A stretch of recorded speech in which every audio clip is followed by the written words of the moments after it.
চলুন দেখা যাক কোন ব্যক্তি এখান থেকে লাখ টাকা বান্ডেলটা উঠাতে পারে। তো প্রথমে এই মেয়েটা আছে। আরে আমার কাছে এত বড় একটা জিনিস আছে আর সেটা দিয়ে আমি 1 সেকেন্ডের মধ্যে বান্ডেলটা উঠিয়ে ফেলবো। হ্যাঁ উঠাও। আরে পড়ে গেল। তো বলগুলো গুনে নাও। 1 2 3 61 62টা বল আছে। এই নাও তোমার $62। এরপরের জন আসো। আরে এই গেমটা তো আমার কাছে কিছুই না। ও আচ্ছা তাই নাকি, তাহলে তোমার জাদু দেখাও সবাইকে। আরে টাকা তো ভাগেগা। ও নো, বান্ডেলটা পড়ে গেল। 1 2 3 6525 6526টি বল আছে। হ্যাঁ এই নাও $6526। এগুলো দিয়ে আমি একটা পোল্ট্রি খামার দিব। এই জিনিসটা আমার বয়ফ্রেন্ড দিয়েছে যাতে আমি 1 লক্ষ টাকা জিতে আমার বয়ফ্রেন্ডের সাথে হানিমুনে যাব। ইয়েস, হানিমুন ফাক্কা। ও নো, ক্যান্সেল হয়ে গেল। 1 2 3 25 26 27টা বল আছে। এই নাও তোমার $27। আরে এই ডলারগুলো দিয়ে তো আমি বাড়ি যেতে পারবো না, হানিমুন তো দূরের কথা। আমার কাছে জিনিসটার নাম হলো চাক্কা, আমি নিজ দিয়ে দিব ধাক্কা। ও শিট, এ তো পড়ে গেল।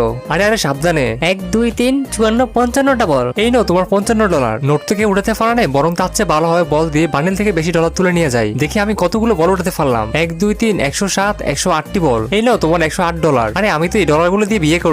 দেখো আমার হাতে কেমন জিনিস, এটা দিয়ে যদি আমি নোটগুলো উঠাতে পারি তাহলে তো সব বরবাদ হয়ে যাবে। 1 2 3 16 17 18টি বল। এই নাও তোমার $18। আজ আমার হাতে থাকা জিনিসটা দিয়ে নোট আর বলগুলো ফ্রাই করে ফেলবো। আচ্ছা তাহলে দেখাও। আরে আরে এই তো পড়ে গেল। 1 2 3 1234 1235টা বুলেট আছে। এই নাও তোমার $1235। আরে আমি তো সবগুলো ডলার দিয়ে ফাটি করব। আমার কাছে এমন একটা জিনিস আছে, বলগুলো না উঠলেও বান্ডেলটা ঠিকই উঠবে। তা দেখার আগে হে আল্লাহ, এই জান্নাতি ফাতর দেখে যে শেয়ার করে দিবে তাকে মরার আগে একবার হলেও মক্কা হজ করার তৌফিক দান করুন। আচ্ছা যদি না উঠাতে পারো, আরে পারবো না।